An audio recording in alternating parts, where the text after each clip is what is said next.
آپ پڑھتے چلے جائیں گے، ہو سکتا ہے کہ کوئی چیز جو ہے 10 دفعہ آپ کی نگاہوں سے گزری ہو، آپ نے پڑھی نہیں۔ یہ معاملہ ہے، چونکہ یہ چیز ذہنوں سے اوجھل ہو چکی کہ دین کو قائم کرنا بھی فرض ہے، لہذا جو اس کے تقاضے ہیں وہ ذہن ان کو قبول ہی نہیں کرتا، الفاظ پڑھ لیتے ہیں، مفہوم کی طرف توجہ نہیں ہوتی۔ یہ تقاضے اقامت دین کے بالجماعت والسمع والطاعت والہجرت والجہاد فی سبیل، جماعت لازم، جماعت بھی ڈھیلی ڈھالی نہیں، 4 آنے کی ممبری والی نہیں، بلکہ بڑی مضبوط جماعت، ڈسپلن جماعت، سم و طاعت والی جماعت۔ لسن اینڈ اوبے،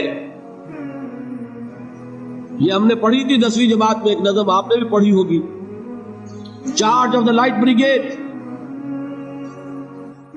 ایک لائٹ بریگیڈ رسالہ ہے، اسے حملے کا حکم دے دیا ہے کمانڈر نے، وہ 600 افراد تھے اس دستے میں۔ ایک شخص یہ سوچ رہا ہے someone has blundered، کوئی بہت بڑی غلطی ہو گئی ہے، کسی نے بڑا غلط فیصلہ کیا۔ کیوں؟ cannon to right of them, cannon to left of them, cannon in front of them, cannon behind them، داہنی طرف بھی توپ خانہ لگا ہوا ہے، بائیں طرف بھی توپ خانہ ہے، سامنے بھی توپ خانہ ہے، پیچھے بھی توپ خانہ ہے۔ اس حال میں رسالہ چارج کرے گا تو کیا ہوگا؟ خاتمہ۔ یہ سب کچھ نظر آ رہا ہے، someone has blundered، لیکن there's not to reason why، there's but to do and die۔ فوج میں یہ ہے ہی نہیں کہ آپ کوسچن کر سکے کہ یہ حکم کیوں دیا گیا۔ You have to obey، do and die۔ جب تک ایسی جماعت نہ ہو انقلاب نہیں۔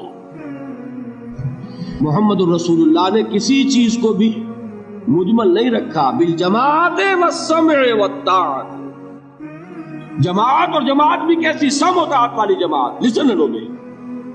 اور یہ جماعت کیا کرے گی؟ 2 کام، ہجرت اور جہاد۔ ہجرت کیا ہے؟ آپ سمجھتے ہیں شاید صرف وطن کو چھوڑ دینا ہجرت ہے؟ حضور سے سنیے، پوچھا گیا ای الہجرت افضل یا رسول اللہ، اللہ کے رسول سب سے اعلیٰ ہجرت کون سی ہے؟ کیا جواب دیا؟ ان تہجر ما کرہ ربک، کہ ہر اس چیز کو چھوڑ دو جو تمہارے رب کو پسند نہیں ہے۔ حجر کے معنی تعلق ختم کرنا، ہر اس چیز کو چھوڑو جو تمہارے رب کو پسند نہیں۔ ہاں، اس کی نیت رکھو کہ اللہ کرے کہ وہ وقت آئے کہ خالص دین کے غلبے کی جد و جہد میں گھر بار، اہل و عیال، مال و متال اور اپنے وطن کو چھوڑ کر نکلنا پڑے، یہ ہجرت سب سے اونچی ہجرت ہو جائے۔ شروع کہاں سے ہوئی؟ رشوت لے رہے تھے، آج فیصلہ کیا نہیں لوں گا، ہجرت شروع ہو گئی۔ کوئی شخص شراب پیتا تھا، آج طے کر لے کے اب نہیں، ہجرت شروع ہو گئی۔ جو اللہ کو پسند نہیں اس سے ترک تعلق۔ اور چوٹی کیا ہے؟ گھر بار، وطن، اہل و عیال، مال و منال سب کو چھوڑ کر نکل جانا، جیسے نکلے محمد کے دیوانے صلی اللہ علیہ وسلم۔ کیا ٹرکوں میں گھر بار کا سامان لے کر گئے تھے؟ اہل و عیال کو لے کر گئے تھے؟ تنہا تنہا، کس لیے؟ صرف اللہ کے دین کے غلبے کے لیے۔ جہاد کیا ہے وہ میں بیان کر چکا۔ افضل الجہاد کیا ہے؟ ان تجاہد نفسک فی طاعت اللہ، لیکن نیت چوٹی کی رکھنی ہوگی۔ حضور نے فرمایا جو مسلمان مرا اس حال میں کہ نہ اس نے اللہ کی راہ میں کبھی جنگ کی، نہ جنگ کی خواہش رکھی، نہ اس کے دل میں شہادت کی آرزو تھی، فقد مات علی شعبۃ من النفاق، تو وہ ایک قسم کے نفاق پر مرا ہے، ایمان پر نہیں مرا۔ 0 لیول نہیں، مائنس لیول، جو کل میں نے آپ کو بتایا تھا۔ نیت یہ رکھو کہ اللہ وہ وقت لائے کہ صرف اللہ کے دین کی غلبے کی جد و جہد میں جنگ کا وقت آئے اور ہماری گردن کٹے۔ یہ وہ آرزو ہے جو آرزو کی محمد رسول اللہ نے، لَوَدِدْتُ أَنْ أُقْتَلَ فِي سَبِيلِ اللَّهِ ثُمَّ أُحْيَا ثُمَّ أُقْتَلَ، میری بڑی خواہش ہے کہ میں اللہ کی راہ میں قتل ہو جاؤں، پھر مجھے زندہ کیا جائے، پھر قتل ہو جاؤں، پھر زندہ کیا جائے۔ یہ بار بار لذت مجھے حاصل ہو اللہ کی راہ میں گردن کٹوانے کی۔